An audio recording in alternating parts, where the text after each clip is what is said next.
Welcome to Books We've Never Read. Except for those we have. I'm Nicole. And I'm Jason. And this is episode 2 of The Three-Body Problem by Cixin Liu.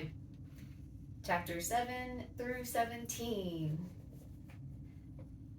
If you haven't watched the first episode, I suggest you go back and do that one. This chapters 1 through 6.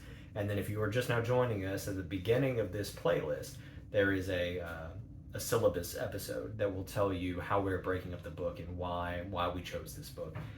And so definitely I would suggest going back and watching that video first and then doing the first episode of the book before you watch this one so that you're all caught up on the discussion. Yeah, we hope you're reading along with us, and we hope you have some things to add to the discussion. Any discussion questions or thoughtful things.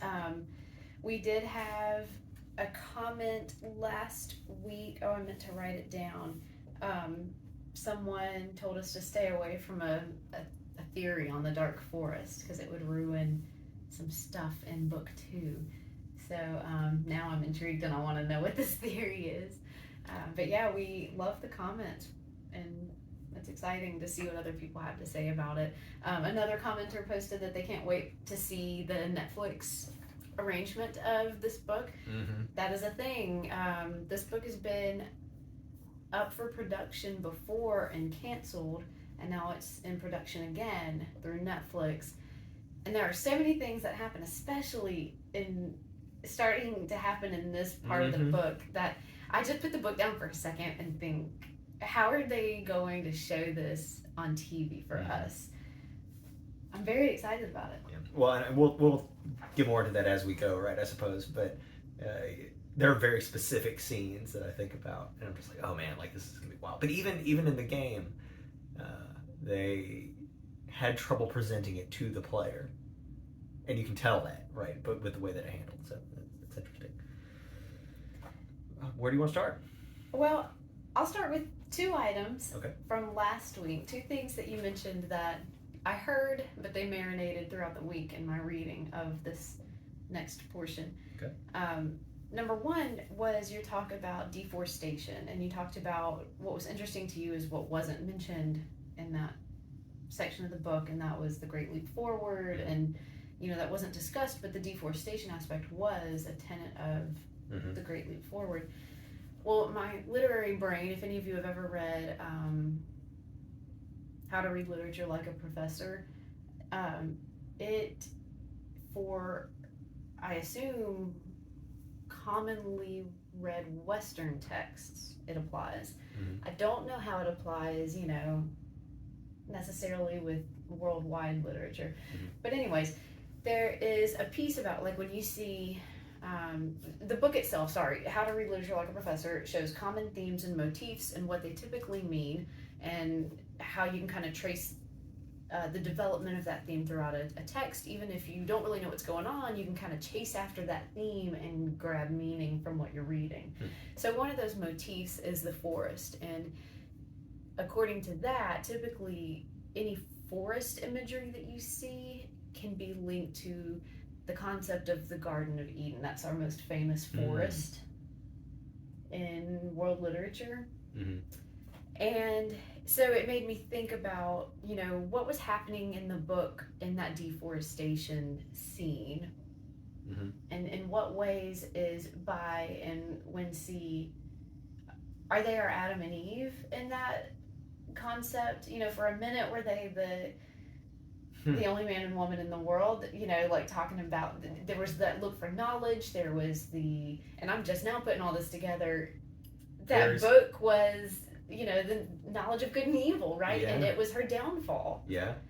And there is a certain element that I don't think we get to talk about yet, but I'm a little ahead. There's a certain element of sin, I guess, that comes from that interaction. Interesting. Well, and that was, again, and that was a part where the narration broke after that event, and, it told us, in 40 years, here's how this man's life ended up, and so it was it was meant to be significant. But that just kind of marinated around in my head that we had missed an opportunity to really talk about what the deforestation might have meant symbolically. Interesting. I don't know how Cixin Liu I mean, he's a writer, and writers deal with motifs and deal in motifs, and he is a literary man, and there's all kinds of Western references. Not that the Bible is a Western reference necessarily. Right. It's a world text, Yeah. you know. But I don't know, I thought that was kind of cool. And, I have more to say on this. Remind me next episode. yay! The other thing that marinated around in my brain was your talk on how the educated are the enemy Mhm. in this book. They are the bad guys. And it totally ruined and it made very annoying listening to anyone smart in this 7 through 17. Because there's a lot of them. And they're they're all, intentionally like, made whinging. to be... They're all whinging. Yeah, they were typically... they were made to be just annoying and buttholes and rude, and Mhm. and I did not notice until you said that, and now I hate them all. Well, I mean, so let's like grab onto that, I guess, because that is one of the. We were talking before we turned the camera on about how this section of our reading is kind of episodic, and it makes a little more sense to focus on parts than it makes sense to focus on chapters. And one of those parts is the investigation of the foundations of science, and we're not really sure what's going on there yet, but they're all like, it's all very Da Vinci Code, right? They're like, I can't tell you, but you can follow the clues and like the whole thing, and like I'm not a fan. Most intelligent people would just tell you the thing, because they're not wasting time. It's not about the journey. It's about like the result. That goes back to what I had asked about Shen. Shen is the Hemingway computer woman. Mm-hmm. I still hold to the idea that she didn't know the numbers that Wang was seeing. Mm-hmm. She had other odd things happening to her, but I don't think she knew what was happening to him. Yeah. Which is why it was just stop, and all her vague advice. Yeah. She knows things are weird, but she doesn't really know what's going on. Or not as far as that. No, she does tell him to go and get the telescope or whatever and observe the background of the universe, and whenever it does, it's Morse coding the number sequence to him.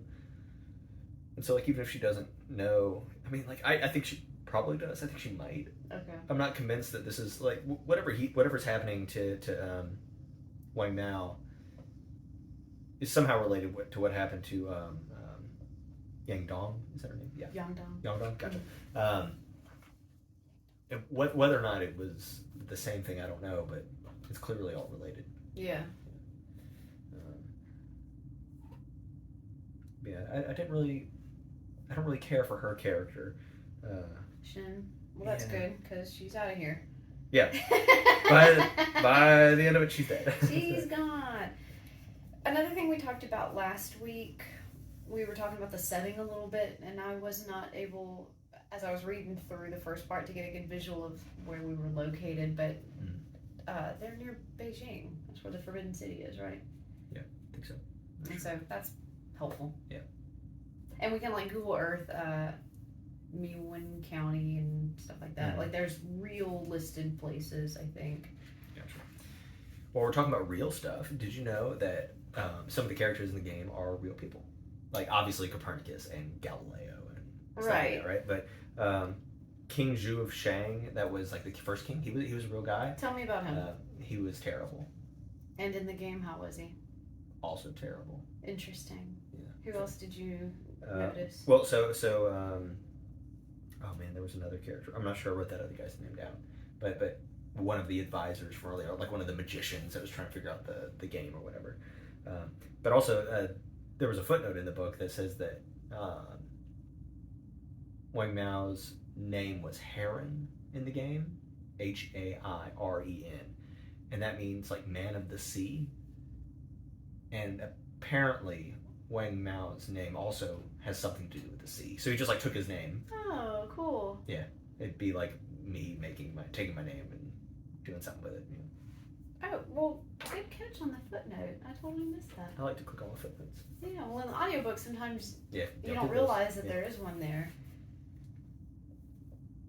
Very cool. I also was making note of the names in Three Body Problem. So before I get into that, I just want to mention, here's our third exposition into the world of Three Body.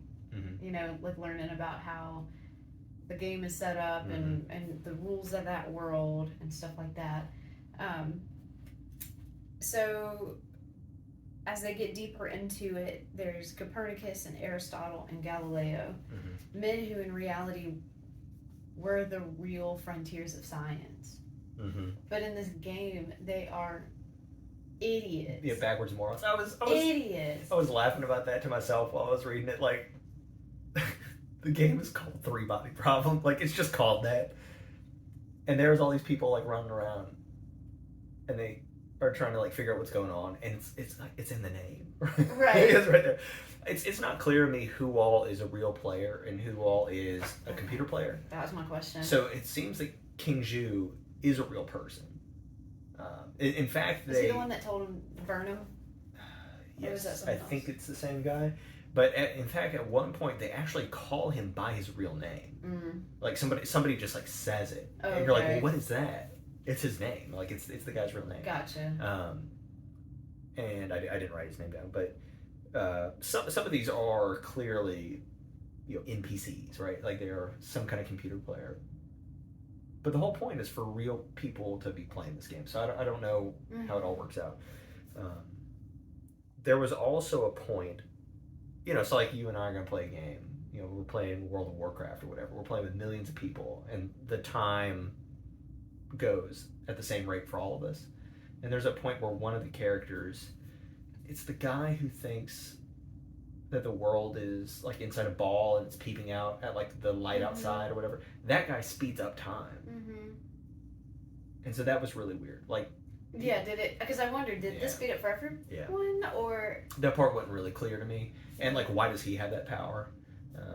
Well, to me, it just sounded like when everyone's brain on that little scene is like, we're just mindlessly doing nothing right now, then the game just go ahead and speeds you along. It seemed like an automated, sentient process. Yeah.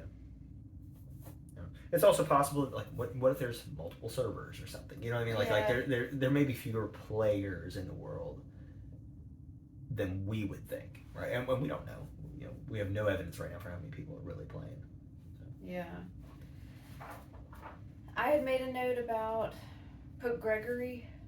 He was a big one in there, and it doesn't say which Pope Gregory he is, but I assume he's the Pope Gregory who was one of the fathers of the church and sent St. Augustine and St. Augie's monks to go convert England over.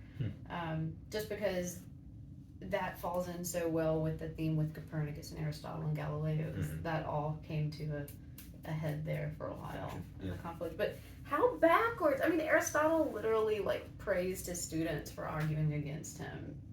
Yeah. And Galileo. Yeah. Well, like I'm thinking, like, how dumb can you be? It's in the name or whatever. But like all these theories that these people are pitching, like it's a computer world. It could work any way it wants to, right? All these are real theories. Like people thought, hey, what if the world is in a metal ball and it's spinning and whatever. Like, and it's not that dumb because we've done these. Yeah. Yeah. And isn't the phrase the three body problem? Isn't that a real problem? And it's like, well, it's a real physics problem. Yeah. And we can talk about that now, I guess, because it's revealed, I think, in like the last chapter or two by Wang Nao, where he says, I figured it out and they're gonna boil him alive or whatever it is. Yeah. But it's the issue. The real three body problem, I think, is the issue of like, what if you have two suns and a planet? Okay. And like, what does that look like as far as the orbits go? But in this world, it's three suns and a planet, and which makes it significantly more complicated. And so that's like this solar. I don't know how to say the word zigzaggy. It's at the end, right, where like all the three suns line up together, and like everything gets. Man, that scene was so scary. We'll talk about that in a second. Yeah, I mean, like that's a real thing that physics people would know. What about the gravity with the orbits when you have these things? And it's in the name. Yeah, it's in the name. But sometimes things are, so clear and so not clear. I wonder, well, okay, never mind. So my last little thought I have last two thoughts, sorry, and we'll move on from the names and stuff like that. But the symbolism of those names and how those were the true frontiers of science, and then how backwards thinking they were in the game, it reminded me of something else that you said in our last discussion about how during the Chinese Cultural Revolution, you wanted to fit the science around the philosophy. Yeah. Or at least in this book, I don't, yeah. And literally, Galileo and so many others were fighting to keep science separate from right, because that's the thing thought. that happened in the West as well. Yeah, your science had to fit the, yeah. And so I thought that was an interesting connection. My last question about the names is, if you're playing Three Body, what's your name? I can't say it because it's my name on everything. Oh, okay. Everybody will find me. Gotcha. Find me. I'll tell you. Let's play video games. Let's play some video. No. Gotcha. There actually, I might have some more like mini comments on. Don't worry about it. We'll come back to it. We have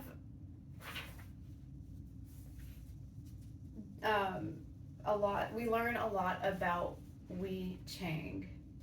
He is Shen's husband, lackadaisical, whatever husband. This man who tells the world's longest interview. It's rough. And then after it's over, he's like, "Oh, you wanted to hear about that? Yeah. Okay. Yeah. Well, here's more.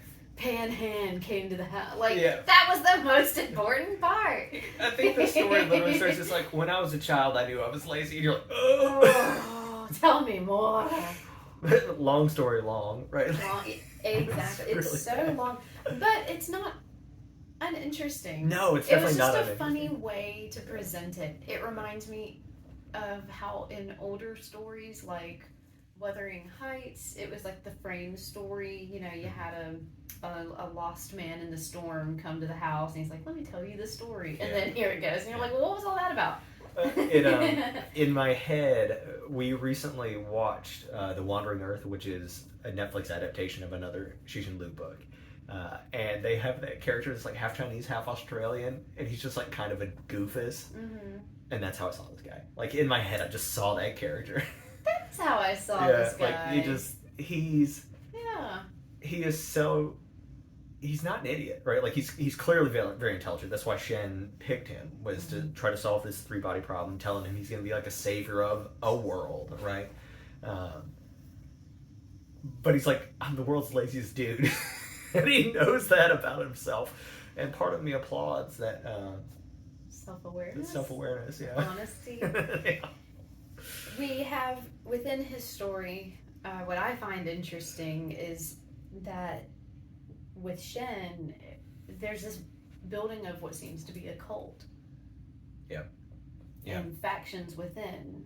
Yeah, the Redemptionists and they call them the Redemptionists and the Adventists, and we don't really know what that means yet. Did they call them Adventists in this part? Yep, okay.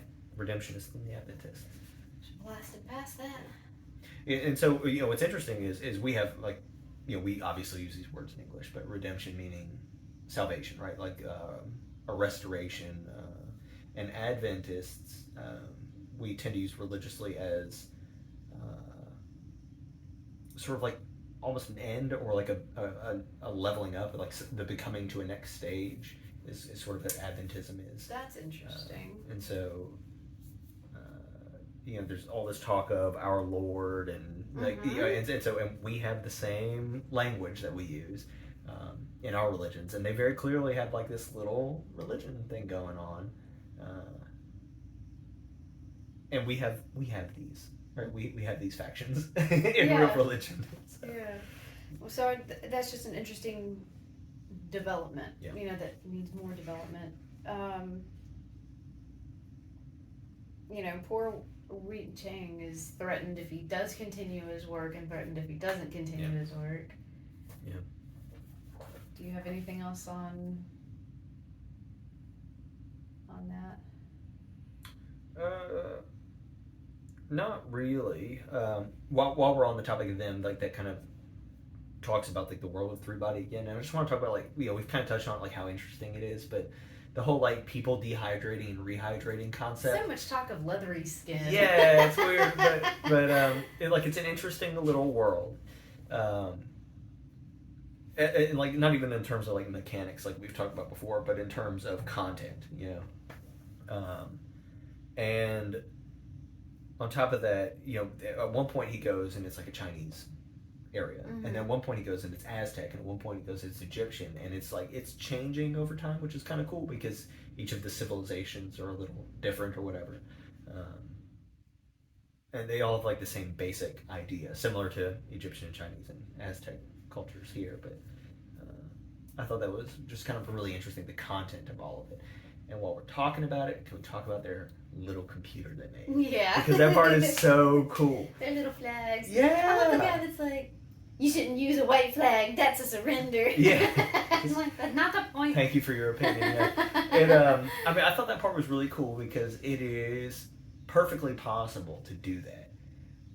The computation time, and they talk about that, right? The computation time would take a long time, to do all the flags and everything, but it's possible to make a rudimentary circuit board by doing that. And I think this is the part that I was reading on the plane where I finally was like, hey, you've got to read this. We gotta talk. This is wild. But that part was really neat to me, like the technology that they were able to bring from outside of the world to inside of the world and then recreate with the tools that they had. And I think it's really neat. That is really neat. Mm-hmm. And so we still don't have in our chapters that we've read, like, what is the point of this game? Why are we doing this, right? Like that hasn't happened yet. And at some point, it's after the computer and after they figure out the trisolar zizigi or whatever the word is, that he gets a call and says like, hey, we're doing a meetup tomorrow. And that's about where we stop. And so like there's this next step, like they're watching him, and there's even a cop who says like, hey, I'm watching you. Yeah. She, maybe? I don't remember her name, but yeah, they've been watching everybody in there. She has advanced development tools. They're a monitor of the game, and Wang Mao notices she's lying about something in the car. Like he notices she's not a good liar. Oh, I remember that part. I read it like 4 times, and I don't understand what he was catching on to. Gotcha. Well, so that's like. Do you have any more? Do you want to say anything else about like the content of the game? Of the game? Yeah. No. Okay. So like you have the Frontiers of Science / 3-body arc in this reading, and then the other arc is about Ye Wenxie, right? Like that's the other arc that's happening, and it turns out whenever Wang Mao goes to Yang Dong's mom's house. It's Ye Wenxie from the first part, right?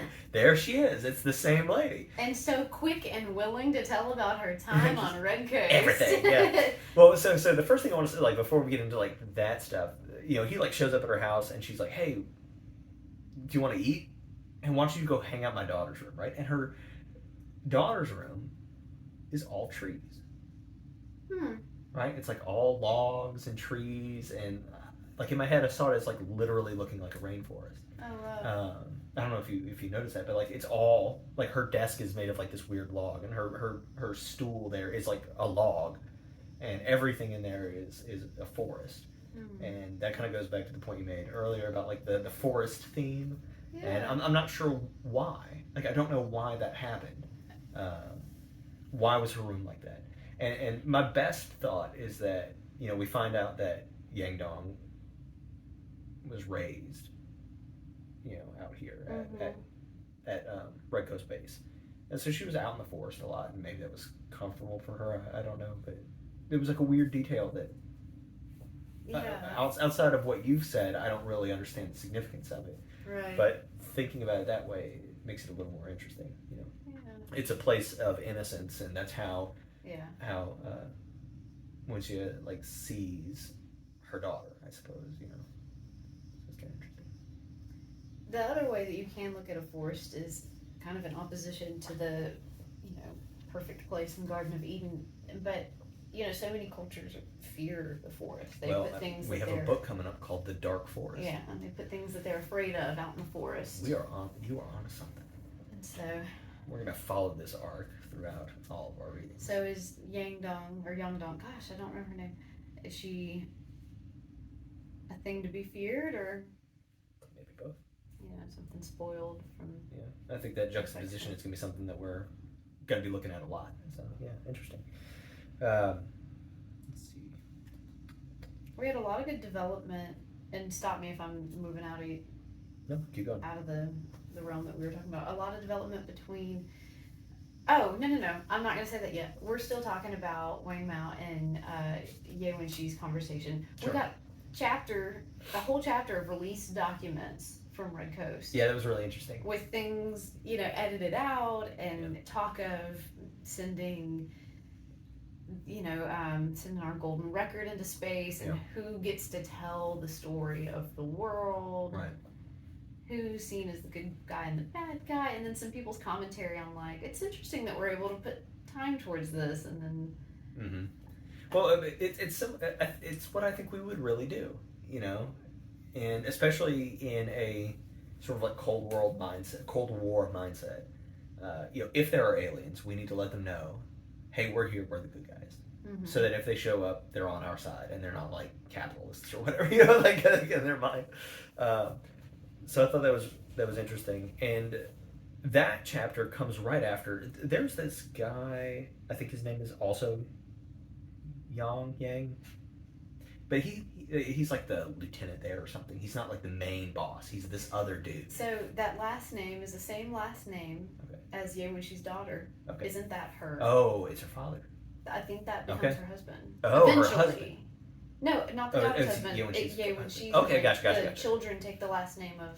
Makes sense. The father. Gotcha. I believe. So this guy is so terrible to Ye Wenxi the whole time. Yeah. He's really terrible just to her. Just a turd and a half. And there's this commander, right, who says like, hey, we need to tell her we are beaming microwaves up into space so she can be better at her job and. But we're beaming microwaves into space and we're killing spaceships. Like that's what he tells her.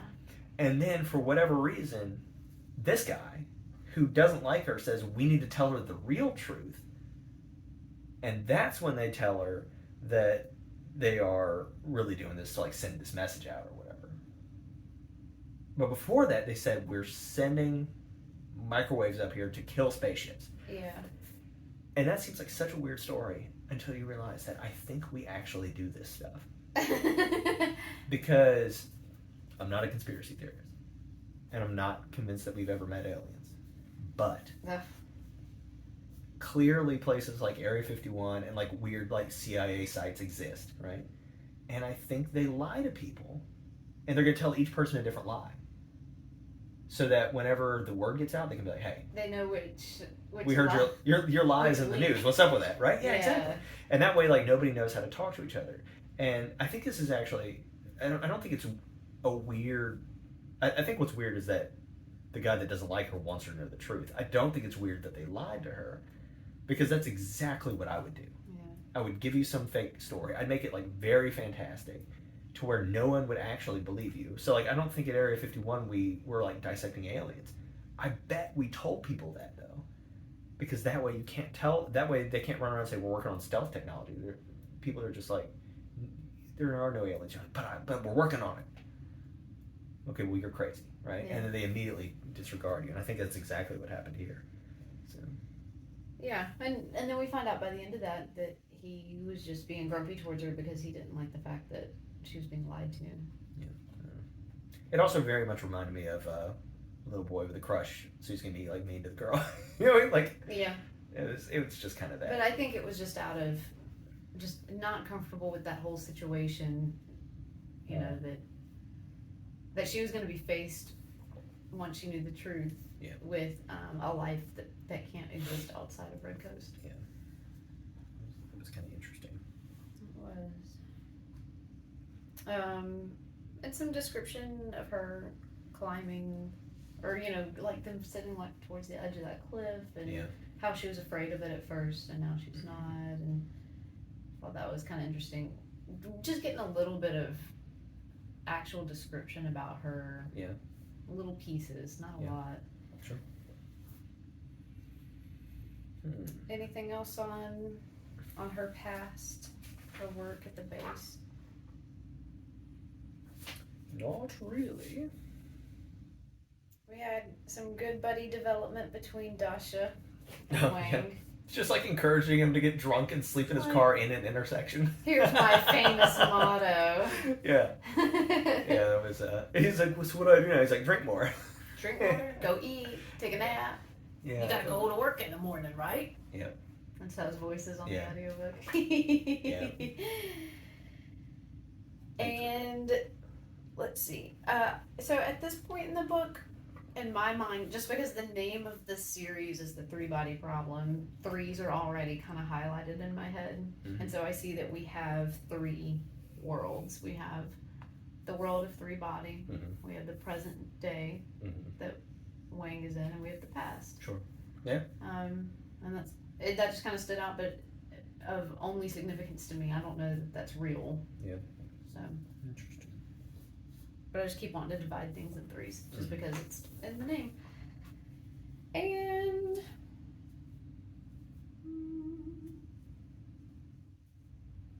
yeah, as the three-body game develops, there's more like warring nations and stuff going on. Yeah, there's a mention that there's like other people out there. Yeah. So I don't know why, and I don't know if, I mean, so Copernicus and everybody comes from somewhere else, right? Like that's, or I think that's part of the deal. Like they travel with somebody to meet the king. It's very confusing. I was like falling in and out of sleep reading that on a plane, and I thought I was losing my mind. but it's good. I'm really excited to see, where this story goes. Yeah, because at this point we just have a lot of questions. Right. What's going on with the flickering universe and the numbers? Yeah. And what's up with the frontiers of science? Because now we have a murder, right? Like, so yeah. Now they aren't like something abstract. They are here. They're doing stuff. Obviously, because the name of the series is Three Body, this computer game is going to be important. So I'm looking forward to the meetup that they're going to have. I think that's going to be good. And like, what's the point of this game? Yeah. What's the point? And how is it so significant that this entire trilogy? Yeah. Is named that.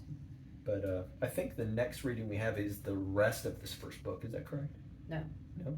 Okay. 18 through 24. Okay. And then there will be one more reading. Okay, gotcha. All right. Well, yeah, I'm looking forward to finishing this one. Because, I need more. Yeah. There's 2 whole more books. And we can revisit doing book 2 in 3 weeks instead of 4 weeks. Okay. Whatever. It's just, there's a lot of exposition, I think. Yeah. In this first one. Yeah, well, they're definitely setting the groundwork for whatever is coming. Mm-hmm. Yeah, in reading this, I don't think there's a whole lot of things that are just, meaningless. Like, even with ways, long conversation about himself, right? Like, lackadaisical. I don't think it was meaningless. I just don't know what it means yet. Yeah. But I get the feeling that it's important. So. Yeah. Is there going to be another exposition in the next part of the book? Are we done? No. I think it's like how this guy writes. That's how he writes. Strands to the braid. Got anything else? I think we covered most of my notes. That's about it, really. Well, we would love to hear in the comments what you guys are thinking about the book. We've talked to a couple of people who are also reading it, and so we're really excited about connecting and getting more input. And it's just us. Our ideas are just our ideas, but when we get other people in there, it's really cool. If you have thoughts about this forest thing, I'd be interested in hearing what other people think about that, because I'm really excited about that concept and where it's going. I think that's something to watch for. We've got to remember to look up this dark forest theory that one of the does that mean? commenters. Yeah, without spoiling the story for us. I mean, we should have to wait till we're done with book 2. I guess so. So yeah, we'd love to hear your thoughts. If you have any points that you would make if you were here. Let us know, and we'd be happy to talk about them. Yes, I feel like maybe I missed important things in this second. Yeah. This was a long reading, and it could be a little long-winded, like some of the sections. But yeah, I know that we've glossed over some things, but you don't have all day, and we don't have all day, so that's okay. But yeah, we'd love to hear from you. Hope you're enjoying the book. Yep. And we'll see you next Sunday for episodes 18 through 24. If you need reminders, they're in the description box below, and also in the syllabus. Thanks for coming. All right. Bye.